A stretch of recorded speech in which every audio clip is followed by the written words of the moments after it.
In this video, you're going to learn smart contract development with Foundry. So what is Foundry? If we go here to the GitHub repo, you'll see that it's described as a blazing fast, portable, and modular toolkit for Ethereum application development written in Rust. Now, this is very comparable to something like Hardhat, something like Truffle, DAppTools, or Brownie. And it's made up of three main pieces. You have Forge, you have Cast, and you have Anvil. And we're going to kind of go over all of these in depth in this video. But Forge is something like NPX Hardhat, where you might use it to create a new project and run scripts and do things like that. You have Cast, which allows you to call and interact with EVM smart contracts that have been deployed to the network or test out transactions. And then you have Anvil, which allows you to spin up a local Ethereum node. This is very similar to Ganache or Hardhat network. And now, in addition to the three CLIs, we also have the Forge standard library. And this is a collection of contracts that we're going to be using to kind of allow us to do a lot of the things along with the CLI. So they kind of work hand in hand. So using the Forge standard library, we can do things like mock users, we can simulate different environment things, and we're going to kind of be leveraging all of those things together in this video. So some of the main differences versus something like Hardhat, which is what I've been using for a while now, is that with Foundry, you can write your tests in Solidity. So with Hardhat, you're doing a fair amount of context switching between JavaScript and Solidity. So you're writing your smart contracts in Solidity, but you're writing your scripts and your tests in JavaScript. So with Foundry, most of that context switching is completely removed. In addition to that, it's also very fast. So because we are writing, Solidity and it's compiled and the toolkit is written in Rust, it's pretty fast. It's very fast. In addition to that, you have scripting that's also Solidity. So in Hardhat, we would write our deployment scripts in JavaScript. And with Foundry, we can actually write those in Solidity as well. So tests and scripts are all in Solidity. And then finally, we have Cast, which is a very, very powerful command line tool. And with Cast, we can interact with the projects and the contracts that we deploy with Foundry, or we can really just interact with any contract in existence. So that's going to be kind of like the quick overview. And in this video, I want to kind of build out a couple of smart contracts from scratch, create a new project, test them out, deploy them, and just see how all this stuff works together. So I'm hoping to make this a fairly short video where you can kind of learn how to get up and running with Foundry as quickly as possible. If you want to learn more about Foundry, check out the GitHub repo here. Also, check out the Foundry book, which is a really great resource. And along with this video, you should be able to kind of get fairly far along. So with that being said, I'm going to go ahead and start writing some code. So the first thing we might want to do is go ahead and install Foundry. Now, I already have this installed, but let's say you did want to install this on your machine. You would just copy and paste this command in your command line. And after that, you will have Forge, Cast, and Anvil available to you. So then you can run something like Forge --help, and you'll see that we have quite a few different commands that we can use.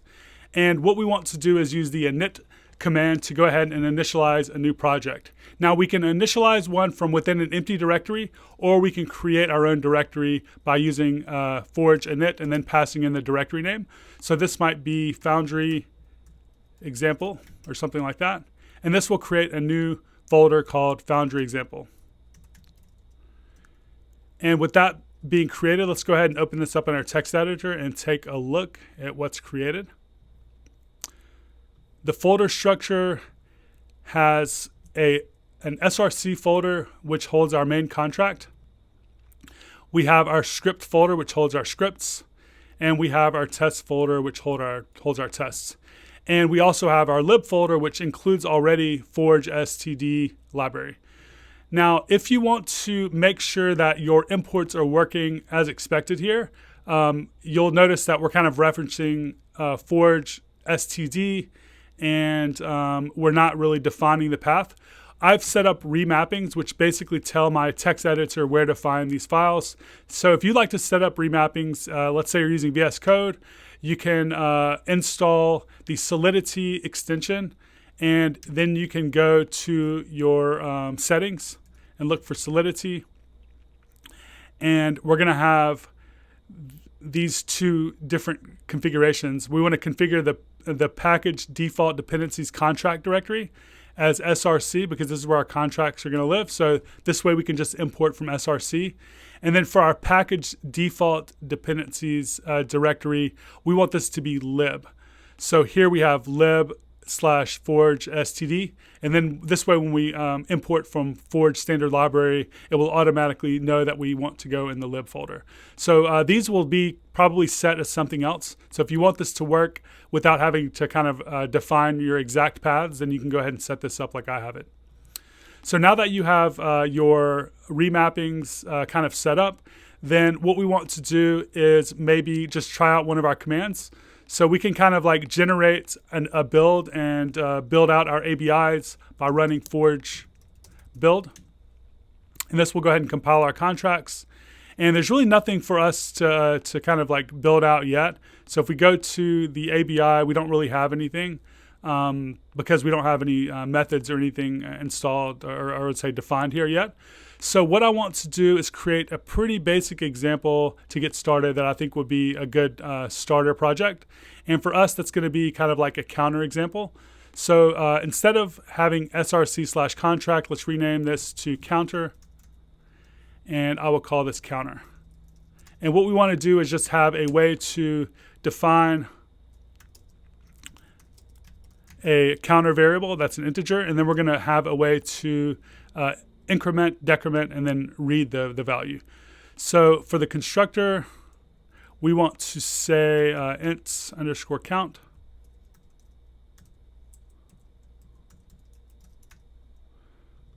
And we can then just set counter, let's just call this count. And then we can say count is equal to count. All right, so with that means when we deploy the contract, we'll pass in that value, and we can now define a couple of functions. So we'll say function increment counter. And we can now just say count plus equals 1.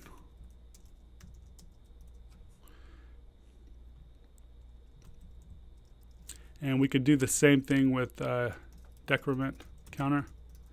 Then we can say minus equals 1. And then we can have now just a function get count. And this will just return the count.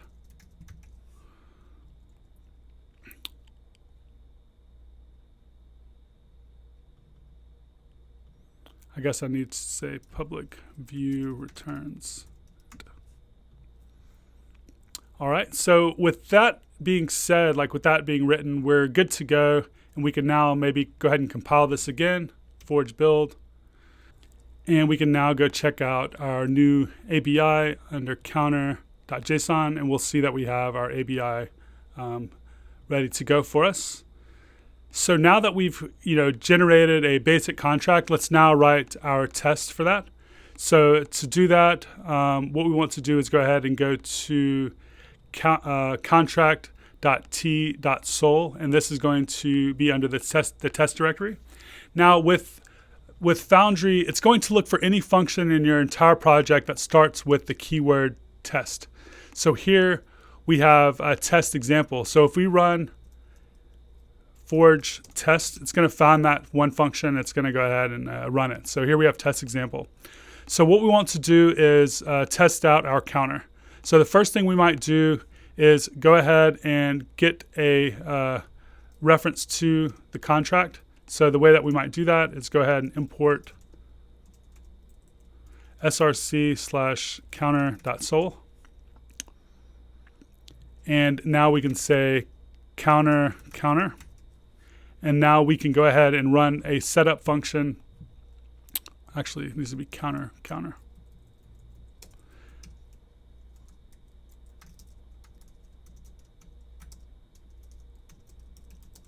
And here we can go ahead and say counter is equal to new counter, and then pass in the initial value. For us, that'll be like something like 10. And now we can start using counter to call functions on. So we might have function test get count. And here we can say int value is equal to counter .get count. And now we can do some assertions. So with the standard library that we're given, we can actually go to Forge. Let's try to find the standard library. Actually, I might search here.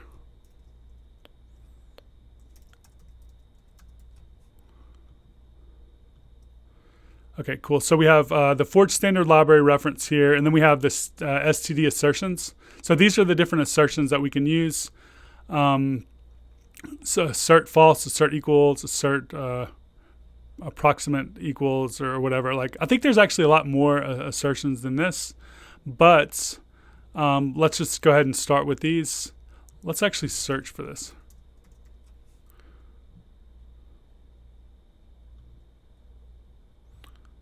Yeah, here we go. So under asserting, under the DS test reference, there we go. These are like all the assertions that we have.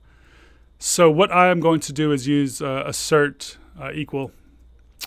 So what we might want to say here is assert equal value and then like 10, because we expect that after we've deployed this, then the value should be 10.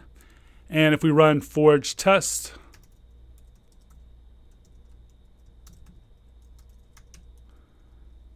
then we get test get count, okay. And if we change this to 11, run it again, this should fail. So that's working good, so I'll let that go back. Now, what if we wanted to log something out? We can actually do that as well. By default, the Forge standard library also comes with a set of logging functionality, I guess you could say.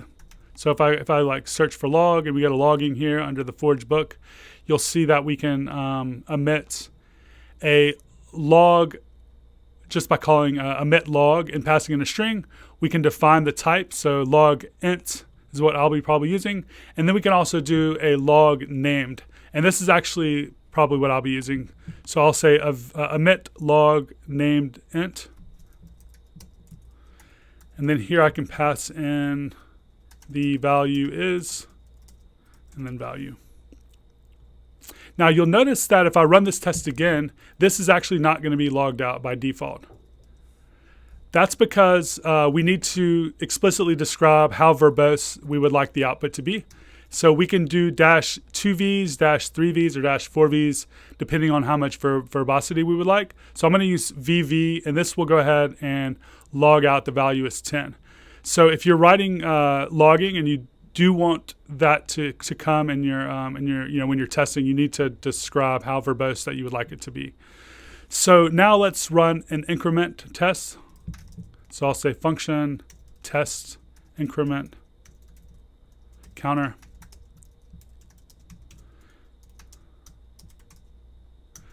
And I will say counter.increment counter.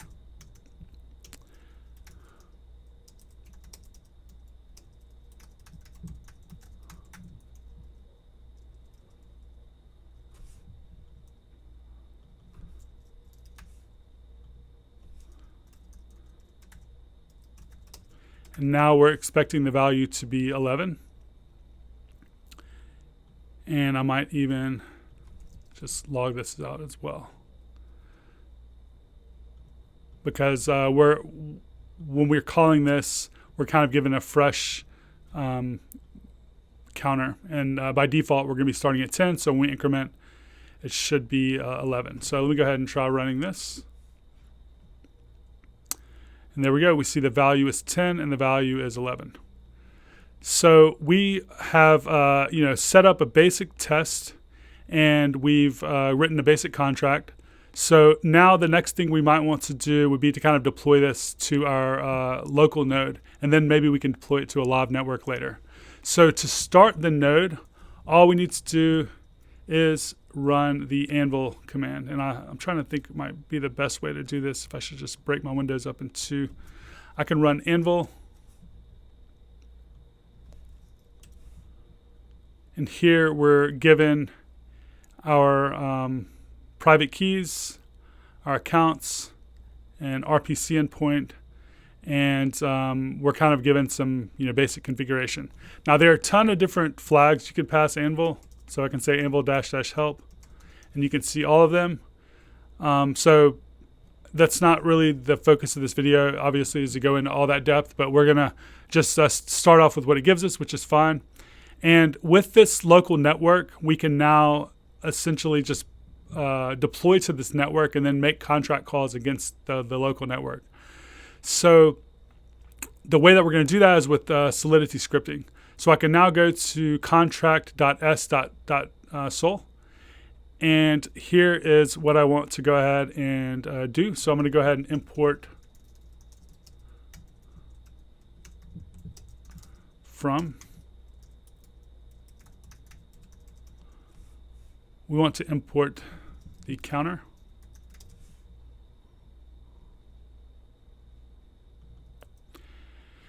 And when we call the run function, this is where we're going to be writing all of our code. So here we can go ahead and we're going to use some of the cheat codes, I guess you could call them. And the two that we're going to do are vm.start broadcast. And then we're going to call vm.stop broadcast. And this is going to execute transactions in between the start and the stop.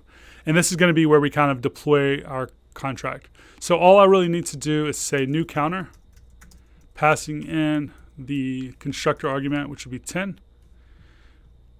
And I think that's all we really need. So we have the counter, we're calling new counter, we're starting and stopping the broadcast, and we're good to go.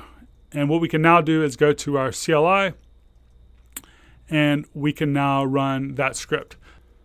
So we can say forge script / contract.s.sol, and we can go ahead and grab the name of the script, which is contract scripts. And then we can now define the fork URL. And this would be the RPC URL if it's a live network. And here we're going to say http://localhost 8545. That's where we're going.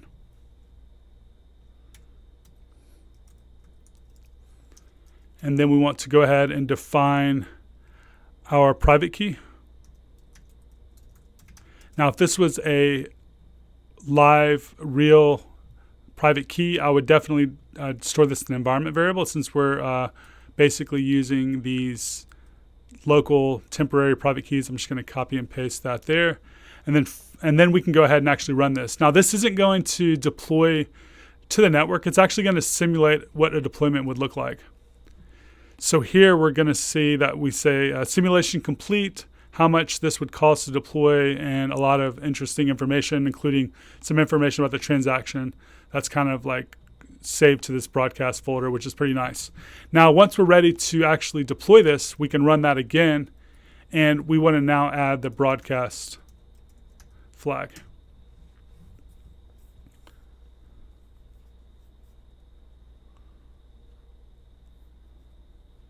And once it is completed successfully, you'll see that we have the transaction information saved to a local folder. We have a message that says on-chain execution complete and successful. We have the contract address logged out here as well as here. And we can now use that contract address to make calls against it using cast. So that's what we're going to do next. So I can say cast call, passing in the contract address, and then I can pass in any function from our ABI. So here I'm going to say get count, which returns an int. And there we see that we have 10, which is the value we expect. We can now also send a transaction using any private key. So let me go ahead and store this private key as an environment variable, or one of these private keys.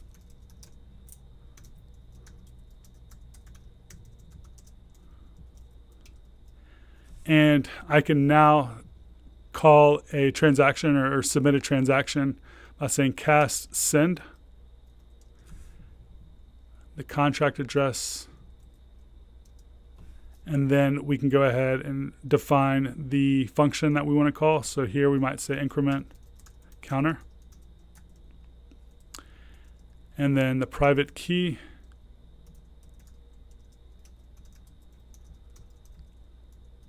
should be set in our local variable. And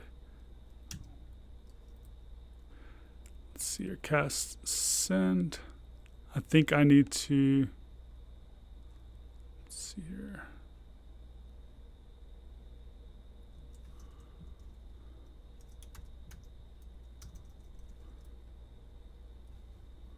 I actually should have set export private key.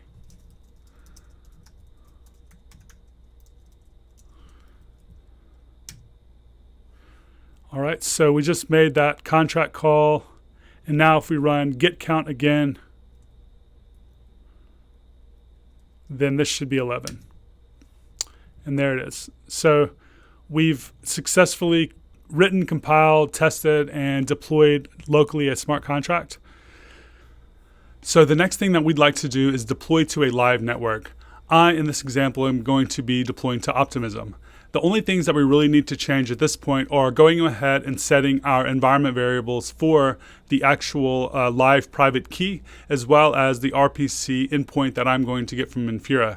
So I'm going to take a quick break. I'm going to go ahead and set those environment variables, and then we're going to come back and deploy to Optimism.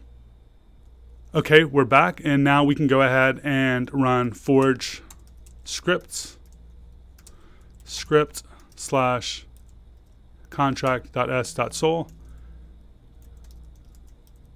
contract script, and then we can now pass in the RPC URL as RPC URL, and we can pass in the private key,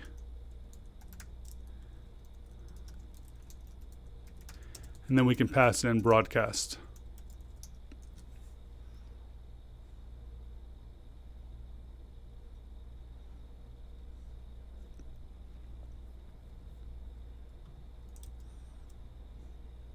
And if this is successful, we'll wait a couple of seconds, and then we'll jump into Optimistic Etherscan to verify that our contract has been deployed. To verify our contract, we'll go open our browser, and we'll go to optimistic.etherscan.io. And we'll go ahead back here to our deployment. We'll copy our contract address. We'll paste it into the search bar. And here we see that our transaction has been deployed. We have our contract deployment information here. We have our transaction hash. We have all of this metadata about the transaction, and everything worked as we expected. So now that we've deployed to a local network and we've deployed to a test network, we kind of have a good understanding of how Foundry and the different CLIs and things work together. The next thing I want to show you is how to emulate another user. And to do that, we're going to be deploying an ERC 721 token contract. And to do that, we're going to go to Solidity by example, and we're going to find this ERC 721 contract. And I'm going to go ahead and copy this to my clipboard. I believe that worked. And I'm going to go to source, and I'm going to create a new file called erc721.sol. And I'm just going to go ahead and paste that there. And there we have like a bunch of code that I just copy and pasted from Solidity by example. And we kind of just want to see how we can emulate another user in the sense of like we want to initialize a new ERC721 token, and then we want to like transfer it, we want to burn it, or things like that. So that's kind of like the general idea around this. So this is just going to allow us to use the prank cheat code, which allows us to emulate another user, which I think is a really cool thing to kind of show off. So what I'm going to do is I'm going to go to test. I'm going to create a new test called, well, actually, let me go here and I'll import ERC721. And I'm just going to delete all this stuff. So now I can say ERC721. And then I'll go ahead and create a couple of addresses.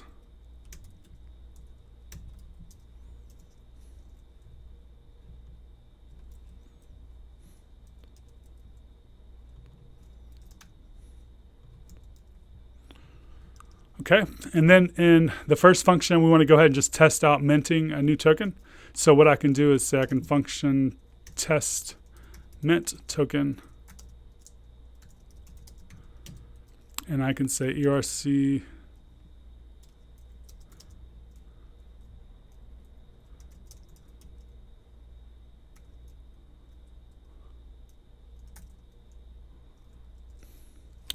and now I can start calling functions on this. So I can say ERC721.mint.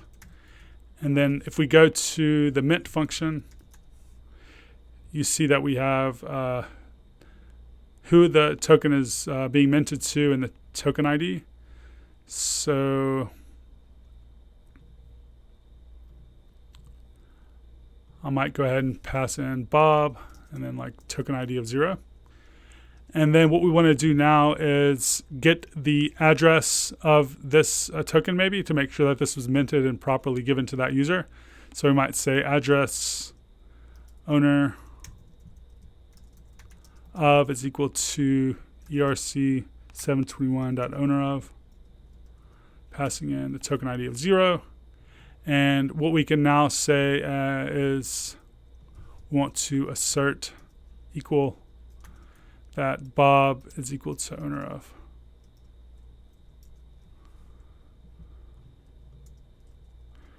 Okay. So let's go ahead and run that test. Go ahead and close that.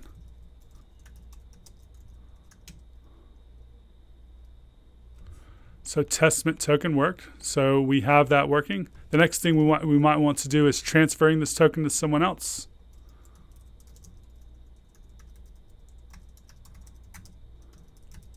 So I'll call this test transfer token.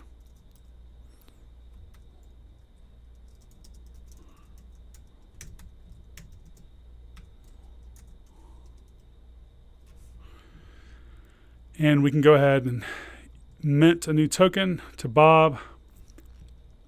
And then this is going to be where we kind of start using the prank, where we want to start emulating the user Bob, because only Bob can transfer, this token to someone else because they're the owner of it.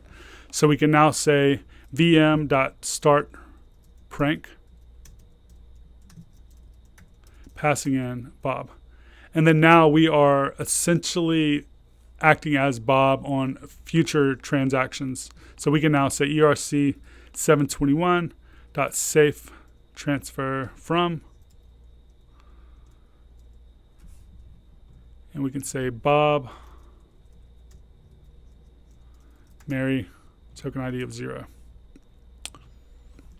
And now we can kind of do the same thing here, where we want to assert that the new address is equal to Mary, because we've now transferred that token. So let's run this test. And there we go. We have that working. So we have test mint token and test transfer token. And we might want to do something like get the balance, like how many tokens does that user hold? So we might say function test get balance. And I'll just copy a lot of this code here. We're going to go ahead and create a new ERC721. We're going to mint a bunch of tokens. Okay, and then what we might want to say is balance is equal to ERC721.balance of Bob.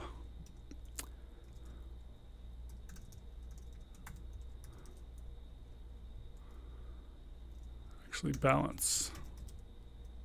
And this should be like 5. 1, 2, 3, 4, 5. Okay, cool.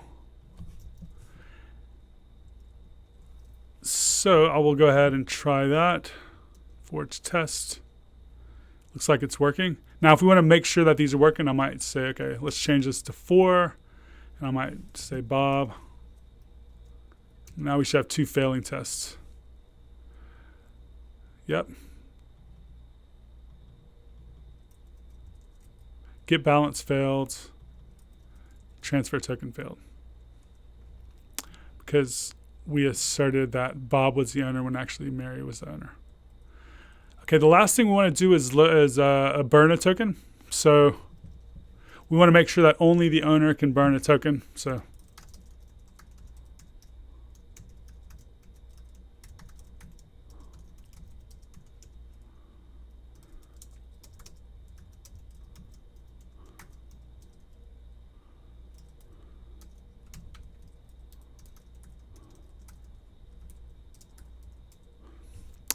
and now we are going to try to emulate Mary and then try to burn the token. It should not allow us to do that because only Bob should be able to burn. So we can now say vm.startPrank, pass in Mary, and we can go ahead and say erc721.burn. And we can test this out. And this should fail.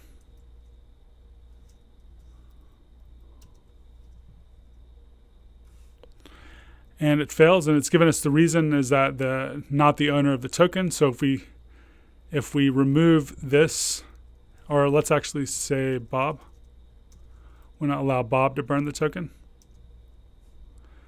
this should pass. Now there's also this, I would say, utility or assertion where we can say expect revert, and then on the next call we can expect it to fail, and if it fails then it's actually a passing test. So what I might say is like vm.expect revert, and here we can pass in the name of the